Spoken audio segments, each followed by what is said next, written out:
not gonna focus on the no, I'm just gonna let it go. Set my gaze on what's in front of me, all these possibilities, and I'm not gonna fret about the how. Right. I'm just gonna do what I can. Welcome, Brenna, Hello. aka the Brunster, That's my to name. All These Possibilities with me, your host, Ciara Brooke. All right, so Brenna Reese is our guest today. We are sister-in-laws, married a couple of brothers. All right, I got the handsome one Okay, with the most leg strength. right? Everyone knows that. Okay. So, yeah, you started going to NOC. Yeah, I'm so screwing this up. Hold on. Let me just get my bearings a little bit. you look great. Yeah, you look great. Feel great. Great. All right. So, Brenna, you and I met at NOC, right? Yeah. You were softball, and you came to youth church one night, I remember. And that's actually the first time I met you. Mhm. And then you started dating Nehemiah. Mhm. And it took me a while to put two and two together that you were that same girl. Funny Really? story. Yeah. Okay. Yeah, because it was like a little while in between the two. Yeah. So, It took me a while to warm up to him. right. So, ever since then, you've been a part of the fam, part of the Reese clan. Yeah. And so, yeah, why don't you just introduce yourself to everyone? Tell us a little bit about you, what you do, and who you are. Yeah. So my name's Brenna, like she said. I grew up in between Oklahoma and Texas. I love my family. Also love my new family, so that's really great. Love Jesus, so that's a big part of my life. I'm getting to do a lot of cool stuff through our church right now. And I'm an engineer in my free time. Cool. So, yep, I get to work for OG&E, which is an electric utility in power plants. So that's pretty fun. Is it? It is. Yeah, I get to wear a hard hat and Yeah. like these clothes that make me look like a boy, and then walk around with my clipboard and like tell people what to do and look at drawings and super Yeah. nerdy. Sounds like a fun time. So, have you always wanted to be an engineer, or did that come later in life? Yeah, was it something you always thought about doing, or So that's when did a that really happen? tough question. I think I always liked the idea of being an engineer. I didn't always know the word. Like whenever I was little, I wanted to be a chef on the space station. Turns Okay. out they just eat freeze-dried food. Right. So that doesn't work. But what a cool dream to Yeah. have as a kid. Like, Yeah. I want to cook in space. Yeah, that was my dream. Yeah. Turns out that can't happen. So I liked math and science. Okay. And so it just kind of worked out that way. I feel like I'm a creative person, but I can't sing or draw or do any of the like typically artsy stuff. And so I like to think of my creative outlet as problem solving. For sure. Yeah, there are tons of different ways to be creative. Yeah. So I would definitely consider you as a creative person. Thanks, For pal. sure, yeah. So you went to NOC, Mm-hmm. and then where did you go after NOC Yeah, for so school? me and Nehemiah got married at NOC, and then I transferred to OSU, finished out my bachelor's degree there, got a full-time job at OG&E. I did an internship there as well. That was awesome. And today is my graduation for a master's program at Oklahoma Christian. Today's your graduation? Technically, yeah. I mean, it got canceled because of Right. Corona, but Oh, wow. Well, Yeah. congratulations. Thank you. That's for your master's. Mhm. Wow, how cool. Thank you. Thank you. All right. So, can you just maybe talk a little bit about how school was for you? Like, just maybe how going to school to be an engineer, what that was like. In case there's anyone watching this that's like, I want to do that, but it seems really hard, really intimidating. Like, just how was that experience for you? Yeah, so everything you hear is true. It's very hard. But the people who make it through are okay with failure. Like, you have to just be okay with it. You're gonna be stressed out. There's a lot of stuff to do, and sometimes you're not gonna get it all done. Sometimes you're just not. And if you let that consume you, then you won't make it through. If you just be like, okay, I didn't finish that assignment on time, I'm gonna do the best I can to move on and get an A on the next test or whatever to make up for it, then you'll make it. It's if you quit and get sucked into the constant failure, then that's what eats you alive. So just don't quit. That's right. Just don't quit. Really, the Dory theme song was kind of really relevant. Just keep swimming. Just keep swimming. Yeah. Awesome. All right. So, no, you didn't really always want to do what you're doing now, but maybe a little bit with the numbers and science and stuff. Yeah. So, what is your favorite part about what you do as an engineer? Ooh, so there's two big ones. So most people become engineers because they don't want to work with people. I became an engineer because I want to work with people. I like working on teams. I love my team that I'm on now. Everyone's super awesome, and I think we all work together really well. And that's something I really love about really cool. engineering is, hey, if I have a problem or I'm stuck on this, I can bounce ideas off of someone, and together we can come to this solution. And I also love the problem-solving aspect of it. Every day is different. I'm never solving the same problem twice. And it's challenging. It keeps you thinking, and I like that. That's awesome. Yeah. So you like to work with others. Me too.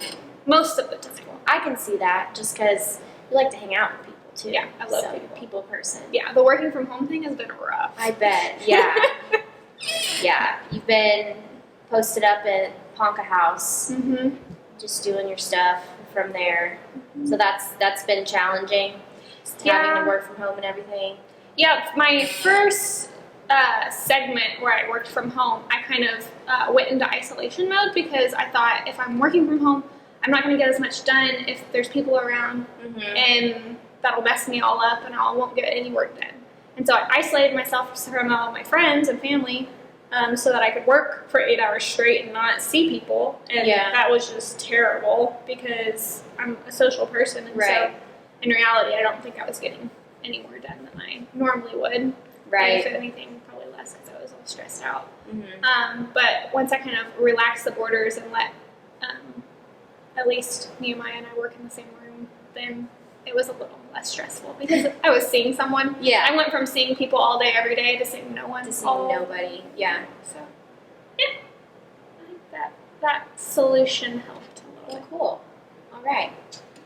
So, how do you combat discouragement when it comes at you, whether that's at your job or just in life in general? How do you come against that discouragement?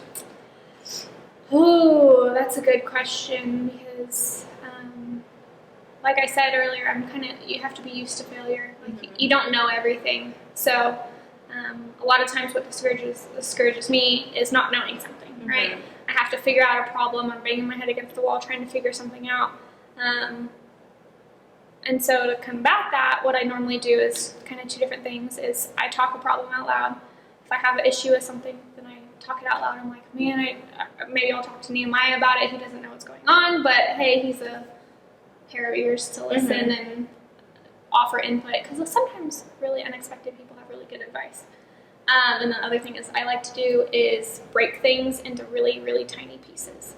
So if I have this thing that seems overwhelming and I can't get my head around it, I'll break it into 1,000 little manageable pieces so that I don't get overwhelmed. Because really being overwhelmed is the most paralyzing thing, I think. Yeah, for sure. Yeah, feeling like you have no control over anything because there's so many things. Right. So, all right, cool. All right, so what's something that you like to do to relax and just chill? Something you do for your me time? Yeah, I love reading. So Me too. Yeah, I know, right? When I'm in school, I kind of don't because of time constraints, and then I like to get sucked into things. So, actually right now, Nehemiah and I are listening to the Chronicles of Narnia together, and that's been Awesome. super fun because it's kind of like reviving a lot of like childhood memories. Mhm. Like, oh, I remember reading this. It was so fun.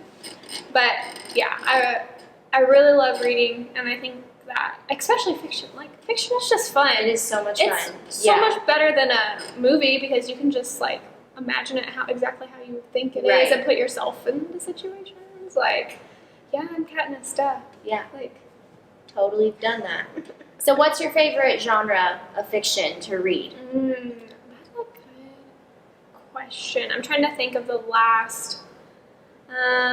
Probably like I like historical fiction. Historical fiction? Yeah, whenever I was young, I read these like diaries of whatever daughters of history, Mhm. and it had like all these women or girls Mhm. in different time periods, basically telling their story as if they were in whatever was going on. So there was one like with Manifest Destiny, and they were building the railroad across the United States, and she was somehow there, like one of the people in the towns along the way. And so I think that's really fun because you kind of, not only do you get to like relate to these women, you also get to see a piece of history, and I think that's cool.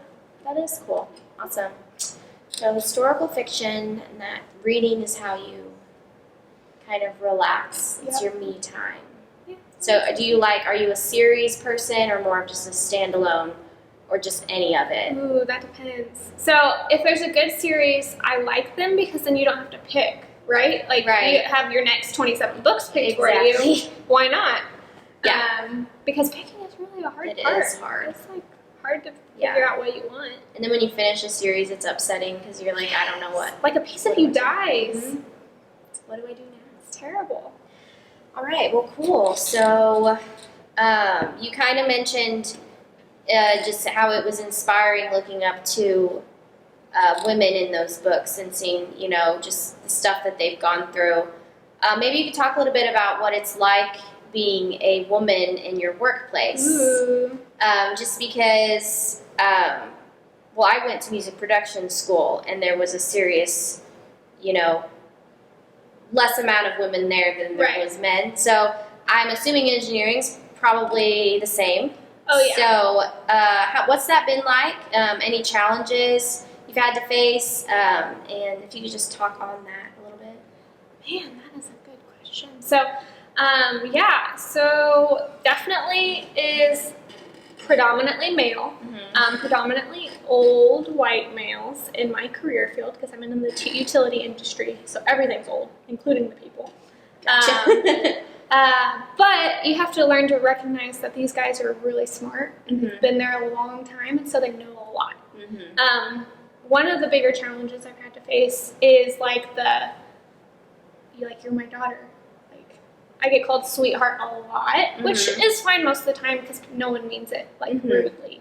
Right. But there are times when you have to be like, no, my name's Brenna, and I'm here to do work. Yeah. Like, hello. Yeah. But yeah, getting taken seriously when you look like me in a power plant is, I get asked, like I'll just be walking down the hallway and someone that doesn't know me will like peek around the corner and be like, hey, are you lost? Like, do you need help finding something? I'm like, no, I'm just going to the control room. So, yeah, because you don't look like an Right. engineer you would see in a movie or something. Right. You're just like this cute, Yes. spunky, right, blonde. blonde girl. I think But the blonde you're- brings me down. You're seriously so smart. Thank you. One of the funniest things to me has been watching you talk with my dad, who works in Yeah. oil, and he is always so excited when you come around because he has someone to talk to who's like smart about stuff. Yeah, your dad's And you funny. guys have some conversations, and like my eyes just glaze over. I'm like, but so yeah, you're like super smart and intelligent, and Just it's about one thing. inspiring. Thank you. No, more than one thing. More than one thing. All right. So what's something that you like to do unrelated to your work? We kind of talked about the reading, but do you have any other hobbies? You talked about how you think you're creative, which I would agree to that. So, just what's something you like to do, not work related? Yeah. Passion of yours. So I love plants. I have a garden sometimes, depending on how diligent I was during the spring. Yeah. So right now I haven't planted anything, but my goal was like, oh, do graduation, and then you'll get to plant a garden. Yeah. So hopefully I'll get to do that soon. But I really love like the floral arrangement side of things. Mm-hmm. So I like to pick out all my flowers and try to plan how they're gonna look together. That's and awesome. it's really fun for me, and I just like playing in the dirt. Like, it's fun. That's I think awesome. it's cool. So, yeah. Cool. What a fun hobby. Yeah. I've always wanted to do that, to garden. I wanted to want to and like to, because I feel like it's a really cool thing, and I love flowers and plants, but I'm just the work part of it. Yeah. Not so great about, but I actually got some succulents the You other day. did? Yeah, and then it kind of hailed a little bit the other night, and they got beaten up pretty bad. So, anyway. So you left them outside? I thought you were supposed to. It says they love sun and water, and a little bit of water. A little bit of water. So I just left them outside. But then it rained and held. You should probably move them to the windowsill. So they're supposed to be inside. Well, what kind are they? Do you know? I don't know. They're Okay. succulents. We'll go look at them later. They're all the same thing. They're not? Okay. No. See, you would know what to do with them. Maybe I should just give them to you. No. We'll just get you set up. Okay. It'll be fine. We'll see. All right, so let's talk about Nehemiah a little bit, your husband. How did you guys meet? Why are you together? That's exactly what You're I not the only person. Why are you together? It sounds bad when it comes out like that, but yeah, like why are you? Yeah. Why did you say yes? So it's actually a really funny story. Okay. So we met at FCA, Okay. which is Fellowship of Christian While at Athletes. NOC. While at NOC. Okay. Yep, that was the first time we ever met, and I thought he was really annoying and into Deborah. Because he kept saying, Big Dub! Big Right. Dub! Which is something he does. But To everyone. right, he's just loud and obnoxious. Yeah. So, turns out he wasn't into Deborah, but they did know each other. So Yeah. that was cool because now I'm also friends with Deborah and you. And Yeah. I got a lot of good sisters We're out of the deal. sisters. That's really good. I got married. What's for the sisters? What's for the sisters? Yeah. No, I'm just Wouldn't kidding. blame you. But I actually didn't think, whenever I met Nehemiah, I was like, done with boys. I'm gonna go work for the Peace Corps after college and be out of here and Wow. just live life on the edge, you Yeah. know? I was like, I'm done with men. They just hold me back. And then I was like, man, I kind of like this guy. He's really nice to me. Like, he was just so nice. Yeah. Like, genuinely a nice person. And it just got to a point where I wanted to be with him more than I wanted to be without him. Oh, that's so sweet. Yeah. I love that. And, you know, saying that he was just so sweet and kind to you. Nehemiah is one of, like, the nicest people I know. He's also one Which of the is most weird. annoying people I know. It's weird to say. He is incredibly kind and sweet and generous, and I would say the same about you. So you guys are literally just perfect for each other. Thank you. So, yeah, it's awesome having you in our family. Yeah, I like It's it. crazy. We all married these weird men. Oh, so weird. And in, like, totally different ways, Yeah. too. It's And no one crazy. else could be with Caleb except for Deborah. Right, no one else could be with Nehemiah except for you. Right, and Josh, I don't want to think about that. Yeah. I just can't. It's more like no one else could be with Ciara. Yeah, probably. You're probably right on that one. I just think about Josh, like, when we started dating, like, he was just a little awkward. Yeah. So it's more like I can't see anybody getting past the awkwardness with him. I think they just give up. But I knew, it's like, Ciara, you gotta lock this one down, 'cause, you know, you're a little crazy. Anyway, all right, so you and Nehemiah, tell us about your tiny home a little bit. Tell us about why you decided to do that and Yeah. what that's been like. Yeah. So I'm really frugal. I hate spending money. It stresses me out, right? But we decided to spend money on a tiny house because in the long run, I was like, it will save us money in the long run, and then we'll have something. Mm-hmm. So the story is, we went to Tulsa to a RV show with Regan and Brianna. Mm-hmm. And we were walking around these RVs. At the time, we were living in Stillwater in this dump of an apartment. And so we were walking around looking at all these RVs that were so nice. Like, nicer than our apartment, nicer than, like, normal houses. And we were like, man, we could afford, like, we could buy one of these. Like, these are, and then we'd own something. Yeah. And we were thinking about it, and I was like, man, I just really don't want to live in an RV. Like, they're not made for full-time occupancy. Like, they don't have really great insulation. But then we were thinking about it, and we were like, well, what if we did a tiny house? And so then the wheels got to turning, and we were like, I think we can make this work. And then we just did it. Yeah. And it was insane. Like, I don't know how. It's like so nice and cute. Yeah. And it is tiny. It is. But I feel like it suits you guys. Yeah. So For now. Yeah. Well, yeah. So the plan is to sell it. To sell it. Right. Yeah. But it's fine.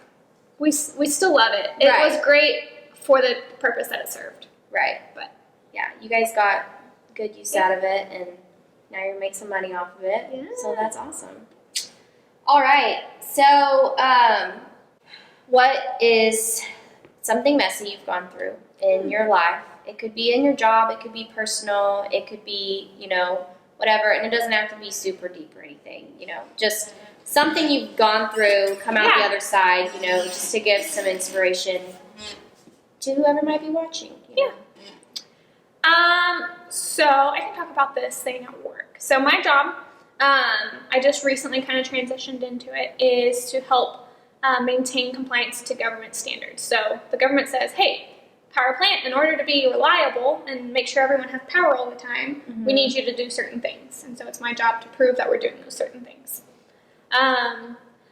When I was going through it, it was one of my first few times of doing it. I made a mistake on something. And I realized it later, went back through, but at the time I was really upset about it because it was embarrassing, first of all, because I had to go and tell everyone, hey, I made a mistake on this. I have to go back and redo this stuff. And that was really frustrating because I want to be good at my job. Right. Like, I desire to do well. And so whenever you have to go back and fix something, it took a lot of, it's something, you can't just brush it under the rug. At least I can't. So some people probably could have, but it would have burned and eaten me alive if I had. So yeah. Told the people I needed to tell, and then set to work trying to make it right. But I learned a lot about myself through that, and pride. And it was so weird because literally 2 days before I discovered the mistake, I was like praying. I was like, God, take away my pride. Like, I know I have issues, and I just want you to change my heart. And then I figured that out, and I was like, well, shoot, why'd you have to do it like this? Yeah. But okay, whatever. So I had to work through some pride issues in my heart, and obviously still working on that. But mistakes are good for you. You learn from them. Deb says something about it all the time to her students, like, I made a mistake, but now I get to learn from it, or something cute like that. That's super cute, and it's so true. But that's inspiring that you confronted the issue and took responsibility for it, and it's inspiring to me to do that when I make a mistake and to learn from it. So thank you for sharing that messy part. All right, so just moving into some possibilities stuff. I'm doing these interviews to get to know people and their stories and their hopes and their dreams, because I think it's inspiring and encouraging to hear those stories. So, what are some hopes, some dreams you have for yourself, for you and Nehemiah, whatever it might be, for the next 5 years and then maybe 10 years? Yeah. Just some dreams you have. Okay, so one kind of funny one is I really want to give a TED Talk one day. A TED Talk? Yes, it's like a dream of mine. I can see you doing Wouldn't that. that be so cool? It would be amazing. Yeah. I don't know what on yet. Every time I learn something new, I'm like, I wonder if I could give a TED Talk on that. But you'll do it. I hope so. I see you doing it. It could be cool. It would be awesome. So that's my funny dream, but also really want it to happen. Yeah. Um, It totally can. I want to have kids one day. Yeah. I think that would be a lot of fun. I think babies are cool, so we'll see. Most of the time. I don't know. I've never actually had one. I've held them, though. Right. And during the holding part, they're cool. They're cool, yeah. But we'll see. Yeah. We get to enjoy our nieces and nephews in small doses, you know. And whenever Abby's like, will you not wipe my butt? I'm like, no. Right. But if your kid's like, will you wipe my butt? It's that or have a stinky butt. Yeah. Yeah. No, you'll be an incredible mother. Thank you. You and Imaya will be great and hilarious parents. Our kids are going to be dweebs. Oh my gosh. Yeah. Awkward, skinny Love. people. Yeah, cute little nerds. Yeah. That'll be great. What if they're like the complete opposite of us though? Like what if they end up being like way too cool for school? Yeah. I don't know. I'll probably beat it up. I'm just kidding. Oh, I can cut that out. All right, so cool. So those are some good dreams. Starting family and giving a TED talk. I think those are some pretty good ones. So how would you define success?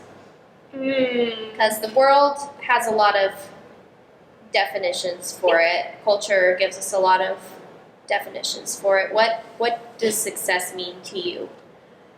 Ooh, so I think for me, the one question I kind of like to ask myself is, did I learn something today?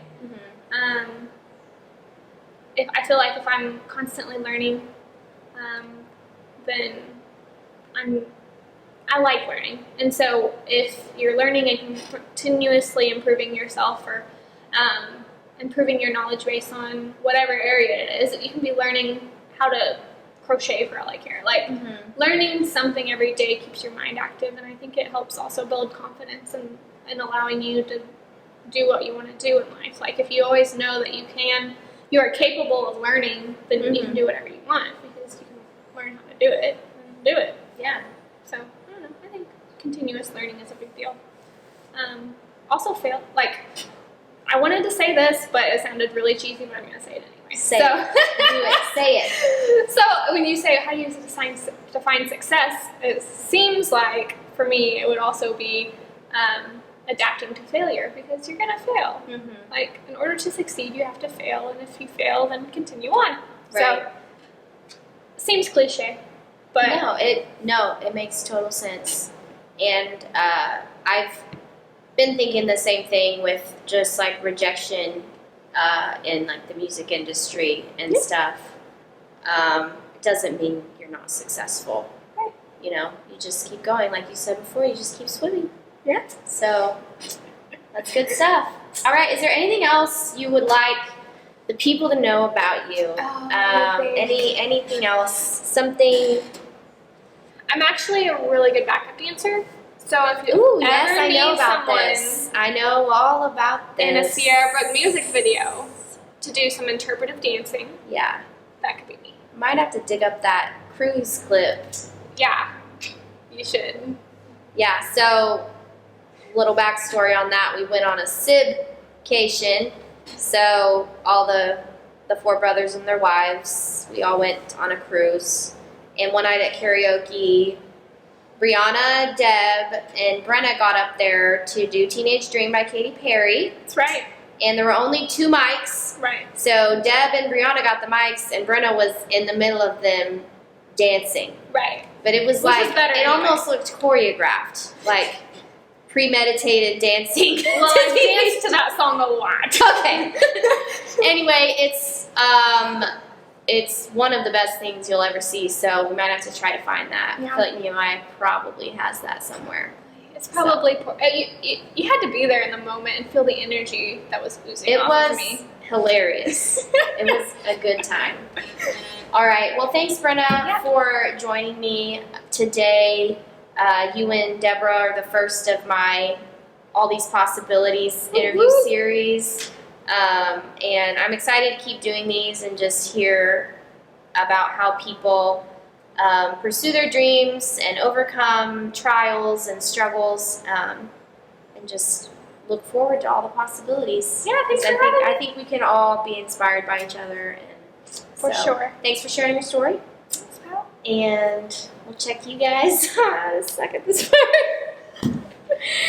Bye.